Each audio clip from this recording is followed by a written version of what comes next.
Hi everyone, thanks for making time to come here today. My name is Veronica Roberts and I'm an educational psychologist, parent coach and local home-edding mum to my 10-year-old son who at the age of 7 had actually hit the depths of burnout really. And just to clarify, I've got consent from him to talk today because obviously it's as much his story as mine. But this talk is really for us as parents about the work that we can do within ourselves to help our child on their journey, because I've discovered that we are the linchpin in their recovery. So just out of interest, who in this room is a parent who is concerned that their child is either in or might be entering into burnout? Okay, and if you don't mind me asking, like, how many are at a stage where their child isn't going into school? And how many are at a stage where they're struggling to go into school? They might make it some days and not others. And how many are kind of able to go into school most days but are struggling? Okay. And are there any kind of professionals or educators in the room who are kind of coming to this from like the professional angle as well as the parental angle?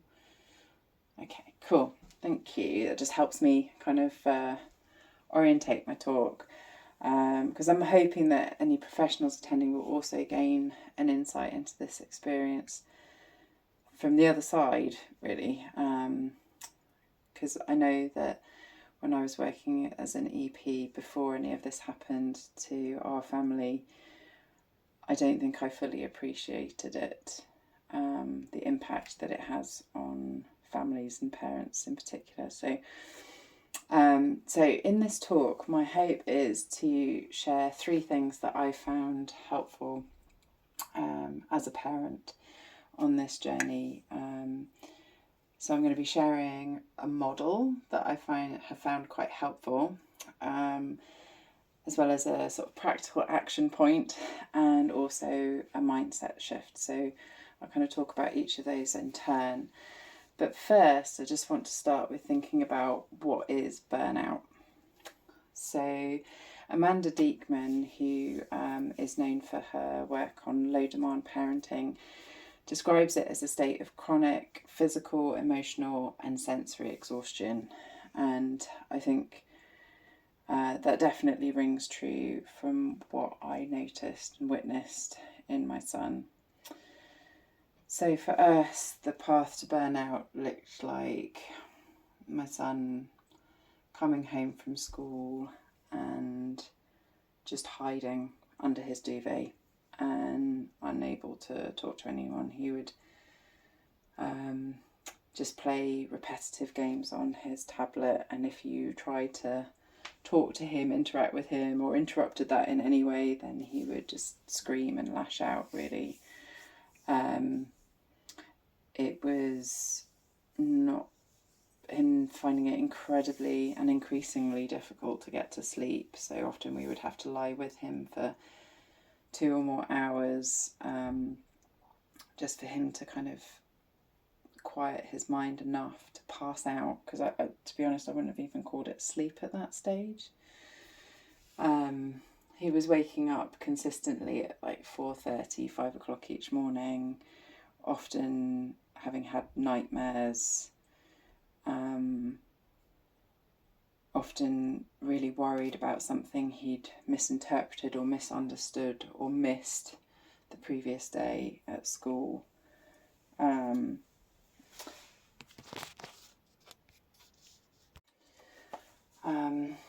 Often we'd end up spending 3 hours every morning just gently working through the anxiety about going to school, sort of coaxing him up the hill, and you just see him sort of brace himself as he went through the gate. He was never a kicker and a screamer at the gate, but we kind of had that at home instead. But became increasingly rigid around what he needed, expectations, and his ability to cope with changes to what we were doing, like to our plans, just became really tricky. It would like resort to a meltdown, basically. He was having frequent meltdowns at school where he was damaging property, throwing things, lashing out at other children and hurting them and members of staff, or he would run and try and climb the fence to get out. And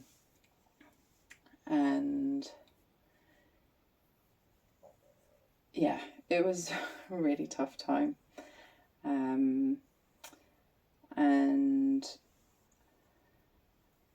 I think as a parent, when you're in that situation, the struggle kind of becomes a new normal. Like you just get into this pattern of dealing with it, and you know that it's difficult, and you know that something big is going on, but you just keep trudging on. And like often there'll be the school calling you up to come and collect them, or they did in our case anyway, and you just end up kind of like your life ends up kind of revolving around this situation, and it affects everything, but it's kind of normal. And I kind of like the thing that kind of comes to mind is like, you know, that saying about the lobsters in the pot. Like if the lobster is in the pot, as the water gets hotter, you don't notice how hot the water is. But if you were to kind of just get dipped in it right from the beginning straight into the boiling water, you'd realise like how scorching it is. But, you know, because it's kind of happening gradually over time, you don't notice just quite how bad things are until, for me, there was like this kind of moment of realisation and clarity. And it was after my son had had another particularly spectacular meltdown and I'd been called to come and collect him, which I did. And we were travelling back home and he just said, I know what I did was bad, but I couldn't stop it. Does that make me a bad person? Is that why nobody likes me? And I just realised that continuing as we were wasn't going to solve the problem. It was actually making it worse, because it was actually making him believe he was a terrible person and that it was his fault. And I realised that, because he has sensory needs, like that just the demands of the school environment alone, just the sensory demands of that school environment were too much for him to cope with, let alone then the social challenges, which by this point were significant, and the learning aspect. And so we had tried working with the school and it had not gone well. And I should explain that this was not a school local to Frome. We were living in New Zealand at the time, so very not local. But our choice was then basically to disenroll him, and we registered as home educating.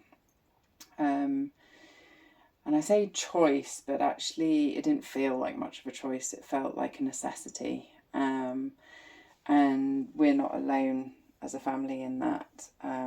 Between 30 to 50% of home educators are doing so due to mental health concerns around school attendance or dissatisfaction with schools, particularly in meeting special educational needs.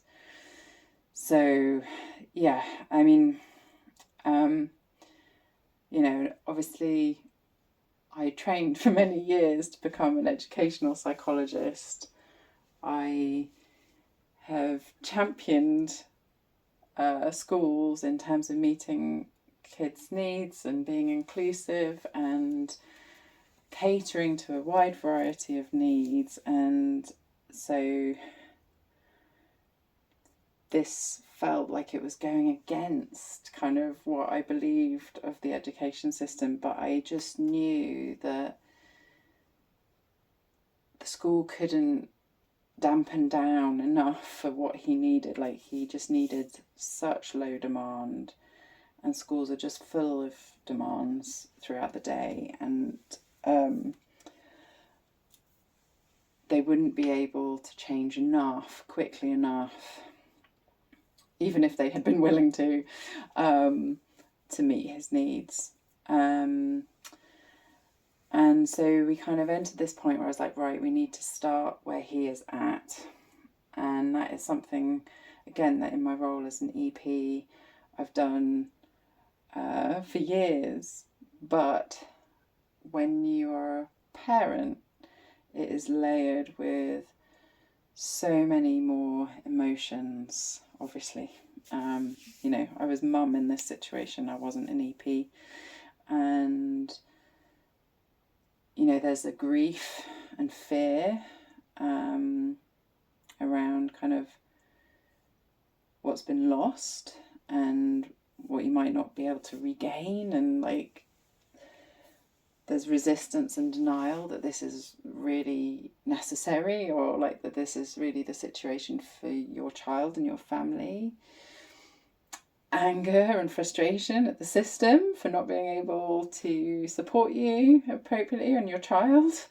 And in my case, there was also quite a lot of resentment because it meant I had to give up work, and that's really important to me. And but also I think there's a huge amount of guilt and shame because, well, there was for me anyway, in terms of I had that moment of sudden realisation, and we'd been trying for over a year to sort this out. So it made me realise that he'd been suffering for over a year, and we'd kind of been contributing to that, not intentionally obviously, but we had prolonged it and we'd tried to coax him in and into situations that actually were just completely overwhelming to him. So you have this like huge cocktail of emotion going through you and utter exhaustion. And I think this is something that often gets missed, that when your child is in burnout, you are, as the parent, most likely on the brink, if not in burnout yourself, because you have also been in a state of overwhelm and fight or flight, because you've had to be advocating for your child, putting things in place for your child, but you've also witnessed your child in high states of distress or withdrawal or shutdown. And so there's a high likelihood that you have some vicarious trauma from witnessing that. And, in my instance, actually, my son had been incredibly violent towards me and verbally abusive and aggressive. And those are all things that you've had to hold. And if you haven't been supported appropriately by professionals, they're also things that you are likely to have felt you've had to hide or felt shame about or felt judged for if you have been brave enough to share. So at that point where there's this realisation that, okay, we're in burnout, there's this need, and it's a really uncomfortable need, for utter, deep, radical acceptance of where you and your child are at. And that means no ifs, no buts, no shoulds, no oughts. It is, I love you, in your pyjamas, unable to get out of bed, unable to wash, not talking to me, or only talking to me in swear words, or all of the stuff. It is, I accept you and I love you as you are right now in this moment, unconditionally, with no expectation on you to change who you are. And that is hard. That is really hard when you are in the depths and you are seeing your child at such a low point. And so one of the models that I've found really helpful, which was one I used in my practice before this, but I've kind of used it more with parents since as well, is it's called comfort, stretch, panic. And so if you can imagine, you've got your comfort zone in the middle circle, and then outside of that you've got your stretch zone, and then outside of that is panic. So in your comfort zone, it feels safe, it feels secure, you can relax, you can be comfortable. Stretch is where, okay, this is a bit of a challenge. It might be new, it might be tricky, but it still feels within the realms of your capacity and capabilities. Like you believe, you have a belief in your ability to do it, to cope with it. It's manageable. And then you have panic, where it's complete overwhelm, it's too much. It sends your body and nervous system into a fear response, a survival response, a fight, flight, freeze. And what we find is that, you know, I would say for kids in burnout, that comfort zone has shrunk right down. And the stretch zone might be the width of like a really taut elastic band around the outside of that. And then the panic zone is huge.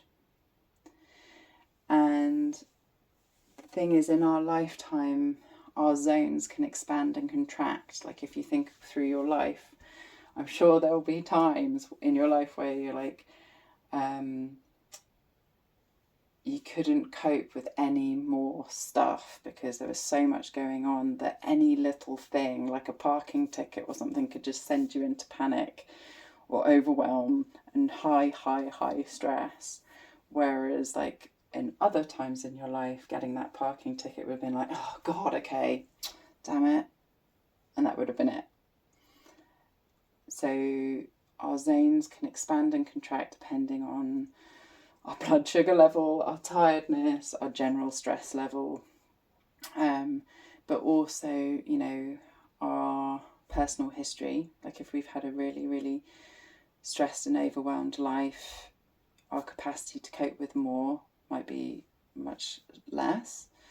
So there are many factors that impact on how our comfort, stretch and panic zones expand and contract and where they currently sit. And this can be a really helpful model to apply for your child as well as yourself. So you can start by identifying their current comfort zone. Not what we want their comfort zone to be, but where they are right now. And use this to kind of support our process of acceptance and going, right, this is what is comfortable for them right now. And the thing is, accepting that comfort zone when your kid is in burnout often goes against the societal script of what standard good parenting is.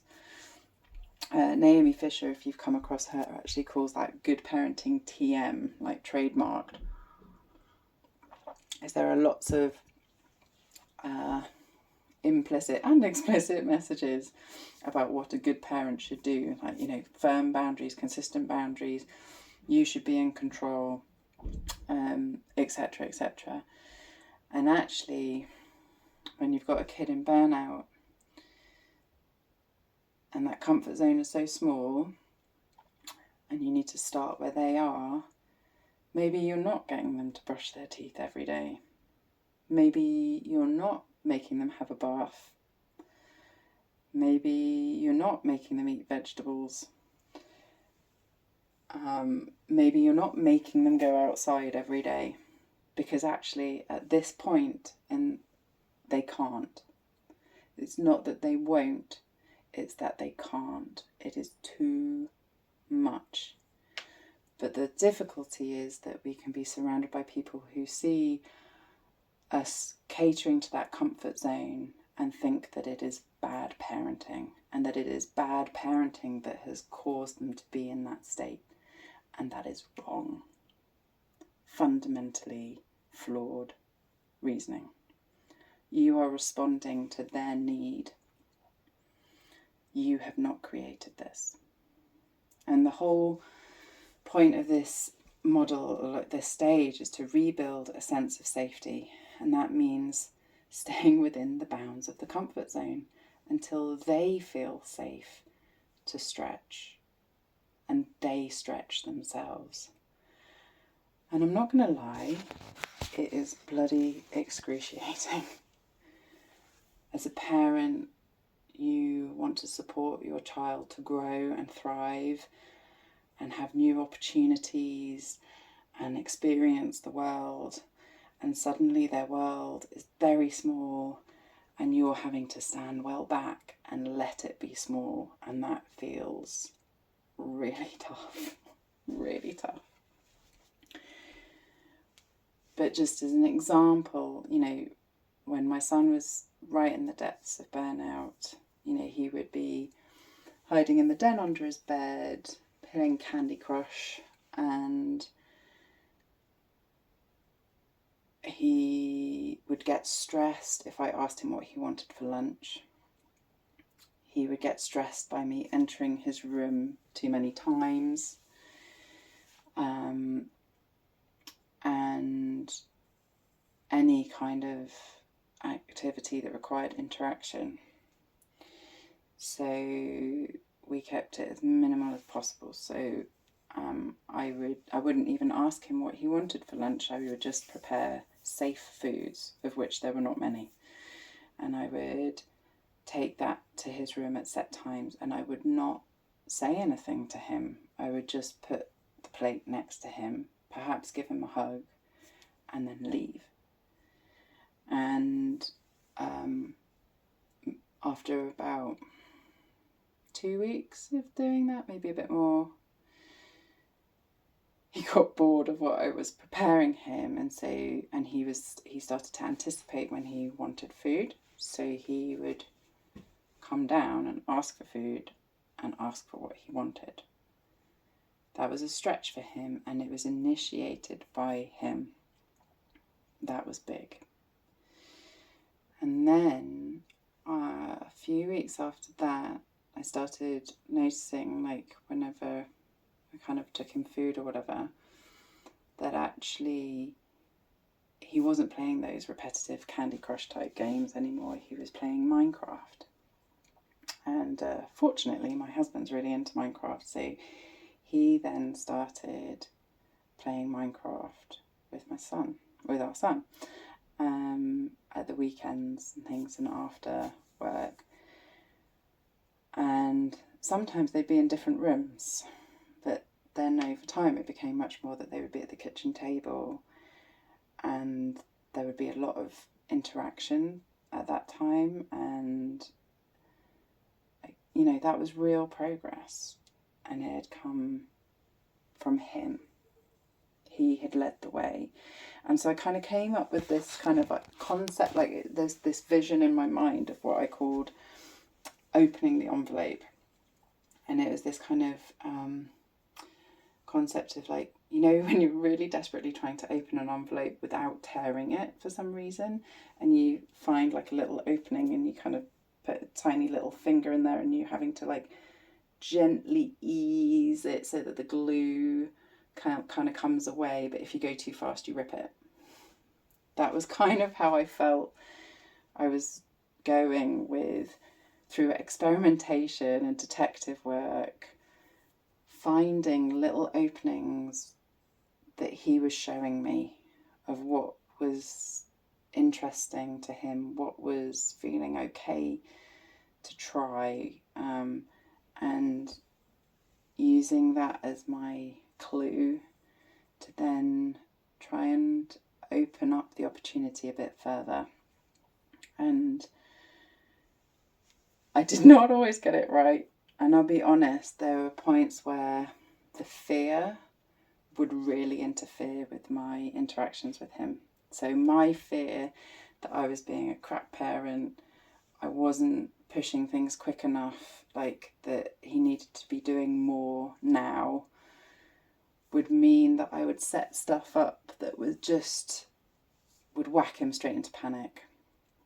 It would put on far too much pressure too quick, and it would always backfire. So the irony would be that it would backfire and then I'd end up feeling like a crap parent anyway. So, you know, it was that really gradual expansion, following his lead. And so one of the things that helped me get through it was, I don't know if you remember the film Braveheart with Mel Gibson, and there's that scene where all the Scots are lined up and there's, you know, the massive English army in front of them, and they've got some spikes on the ground hidden and stuff, and like and Mel Gibson's just going, hold, and like these horses like are all like racing towards them ready to like cut them down, and he's like, hold. That was what I was mentally doing in my head, because the desire to do something would be so strong, and I just had to hold it back. And you know, sometimes when I was feeling particularly rebellious, I, you know, might have envisaged them lifting their kilts and waving their bottoms at the voices of parenting TM, just to help myself feel better. And I think, you know, I could have, and there were times when I really did beat myself up for that failure of like pushing too hard, too quick. But I think over time I've kind of realised those moments, you are in your own cycle of expansion and contraction of your comfort, stretch and panic zones, right? And so there's a real need to be kind to yourself, because otherwise you're not going to be able to be kind to your child. And they are learning from watching you. So the kinder you can be to yourself in those moments, the better, basically. However, all of this is emotionally, mentally, and physically exhausting work. And obviously, you are quite likely to be in burnout too. So that brings me to my second kind of point of practical action, and that is find your tribe. You cannot do this on your own. When your child is in burnout, your priority becomes your child's recovery, and no one knows your child like you do. And your priority is valid and true. However, it is different to the priorities of the educational system, which is attendance and achievement. And so there is likely to be a battle. Not always. There are some schools who are amazing at understanding, accommodating, making adaptations, being flexible. But unfortunately, because of the state of funding in our educational system, the resources are low. the capacity for that flexibility is low, the stress levels are high, and what I believe is that actually a lot of the schools are in a fear response too, because they are having considerable pressure put down on them to meet certain targets of attendance and achievement, and they have a protocol that tells them those are the priorities, right? And they believe that those are what are in the best interests of all children, and so they will defend and fight for those priorities. And at the end of the day, they are a system, they are an organisation, they have multiple people, they are bigger than you. And so when you are butting up against a system that has different priorities to you, it will wear you down. So you need backup. So you need your tribe. And this can take a variety of forms. Finding other families in similar situations can be really helpful. It can also potentially be unhelpful. You've got to decide and find the ones that are helpful and not helpful, because if it means you end up in a kind of downward spiral of just kind of moan and despair, then that's not helpful. But if it helps you realise you're not on your own and they are supportive and you can have ideas, then great. I would actually say that in the situation of burnout, home educators are a real source of support, because they have often have a very different view around education and expectations for children, and that can be super helpful because they are not necessarily going through the stress that you are, but they have a viewpoint that can be helpful. And obviously you can choose to meet up face to face, but obviously if you are stuck at home a lot and your child is not able to go out, then we are really fortunate in this tech age that there are online forums. And sometimes what I found helpful is to organise one-to-one play dates where the kids could just play Minecraft and the parents could talk, like me and the other parent could talk whilst they were playing Minecraft, and it was like low demand for the kids. It was helpful for us, and it provided social contact and stuff, and that can be super helpful. And then of course you've also got loads of podcasts, blogs, YouTube videos and books. Some of the thought leaders in this area that I would recommend, Dr. Naomi Fisher, just amazing. So she's a clinical psychologist, if you haven't come across her already. She's got online webinars and courses, blog posts. She's also got a number of books, and in this situation, one of the most appropriate ones would be the aptly titled "What Can We Do When School's Not Working?" So I think when I read her book, Changing Our Minds, I actually cried, because it felt like she was sitting beside me, holding my hand, and could just see our situation for what it was and got it. There's also Amanda Diekman, who I quoted earlier, who she does courses in low demand parenting, which can be really helpful when you're in a situation of burnout. There's also Christy Forbes, who is based in Australia, and she focuses particularly on PDA, pathological demand avoidance. She's quite particular about sticking firm to the label. It's not necessarily, I think that actually that demand avoidance aspect and different ways to approach it can be helpful in the burnout situation as well, because for whatever reason, whether there's PDA, trauma, educational trauma, whatever, there is pressure sensitivity when a child is in burnout, and so some of her videos could be really helpful. And then Marshall Rosenberg, who outlined the approach called nonviolent communication, which can be really helpful for being able to communicate clearly and calmly with your child in a way that doesn't evoke a power dynamic that then causes shutdown. It can really facilitate openness and feeling safe to share.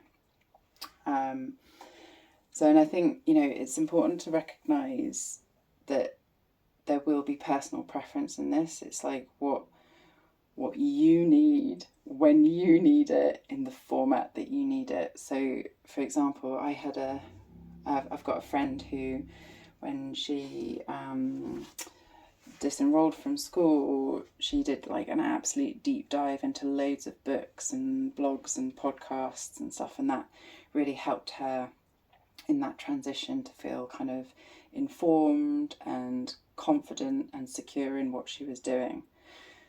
For me, I couldn't look at a book, I couldn't listen to a podcast, I was just in such overwhelm, I couldn't take in any more information. What I needed was a social network of support, and so I focused on finding people. So it's totally up to you.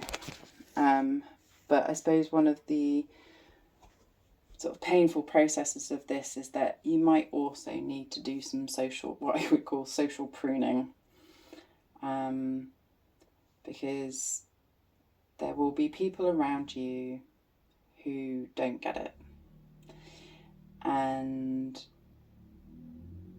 will offer well-meaning, hopefully intentioned advice when they actually have no real understanding of burnout themselves. Their credentials are that their child's never been in burnout, so they must be doing something right? No.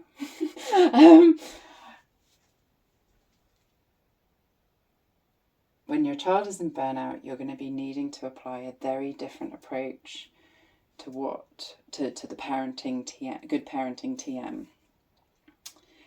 And some people will judge that, and that will be hard. And depending on who it is, you might be able to have an honest conversation with them and really explain what's happening, and that might help them get it. Like, I'm doing this because. But some people still won't get it. And when you're at that stage where actually self-doubt can creep in really easily, it is often really helpful to minimize contact with those people and revert back to your newly found tribe, because you need to develop your confidence in your own understanding and intuition of what your child needs.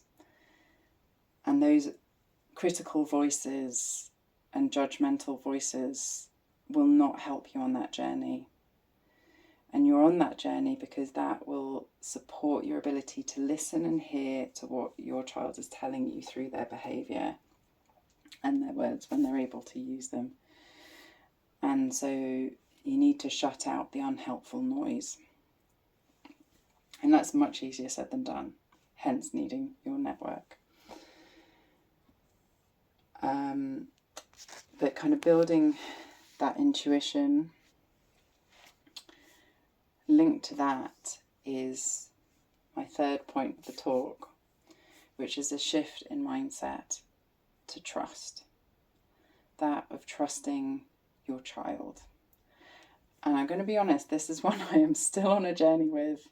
Like, I still have to kind of consciously lean into it almost every other day. And I think John Holt, who was kind of the founder or the starter of the unschooling movement, he said, it sounds so simple, but it is one of the hardest things to do, because to trust children, we must first learn to trust ourselves. And most of us was taught as children that we could not be trusted because we weren't.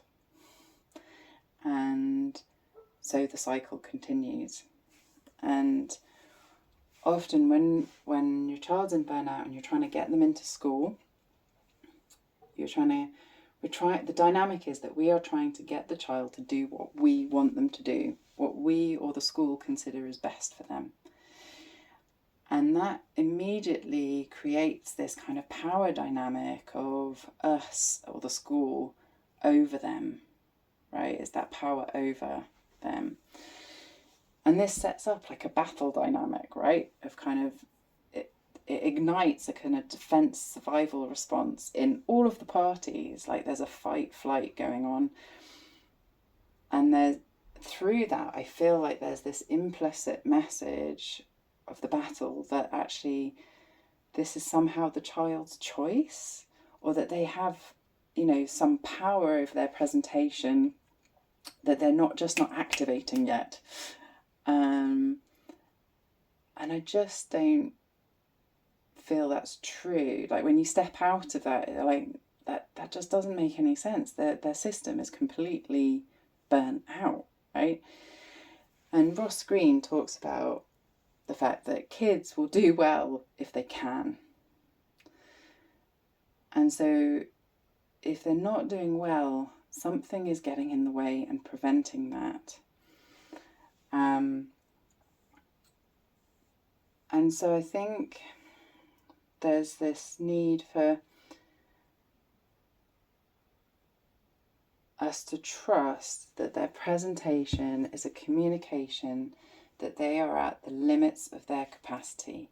It is not defiance, and it's not just not wanting to. It's not truancy. And I know that the school attendance agenda is really messing that up. But when I talk about trusting your child, it's also that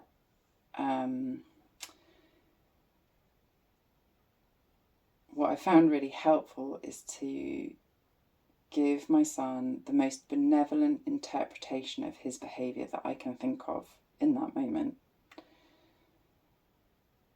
Like that his motivation is actually something really understandable, and that ignites my empathy. I might be completely wrong, but it alters my response in a positive and helpful way, because I become more able to be curious and calm rather than triggered. And that in turn opens up new responses from him.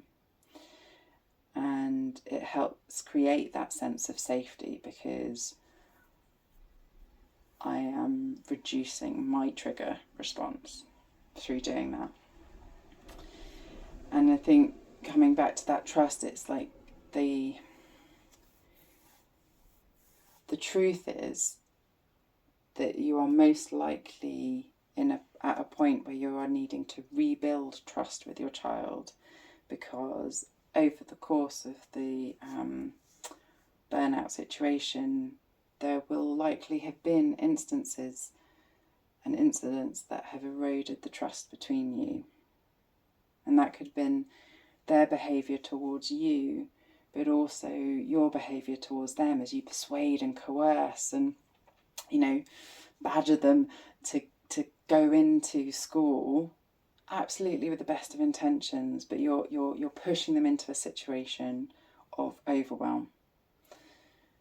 They've been punished for meltdowns that they were not in control of, and that will have ignited a deep sense of injustice in their system. That means that they have a lower trust in authority figures, which includes you. So leaning into the trust, prioritizing trust, and having trust in your child is central to building that sense of safety that will support recovery and help you in your communication with them and understanding of them, which will then help you on that road to recovery. And you have to take the lead, because they learn from what you do, not what you say. So, you know, trusting your child on what it looks like on a daily basis. So I've learned, like, I feel like, you know,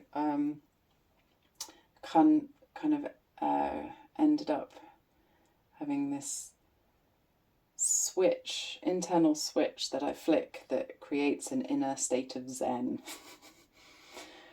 when I need it. Because I know that if I dysregulate, all hell is going to break loose. So that trust in your child needs you to regulate your own response to a relatively neutral state on repeat, because you will be in trigger central, right? It's honouring their capacity, what they are communicating. It's honouring every no. Having confidence that when they say no, there is a reason, it is valid, and they might not be able to articulate it, but it is valid. They shouldn't have to explain. They just know it's a no, and we need to accept it as they are right now. And we can trust that they are meeting an inner need, and that is important learning for them to recover.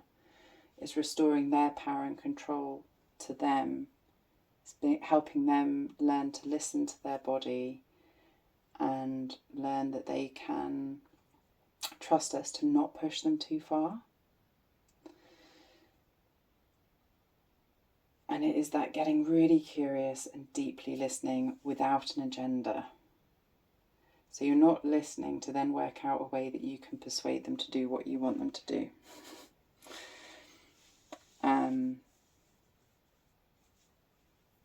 So,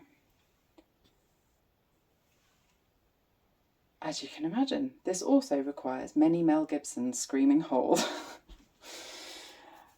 And this is again why finding your tribe is so important, because your child will be requiring a lot from you. And if you're still negotiating, working with the school system, that will also be taking a lot from you.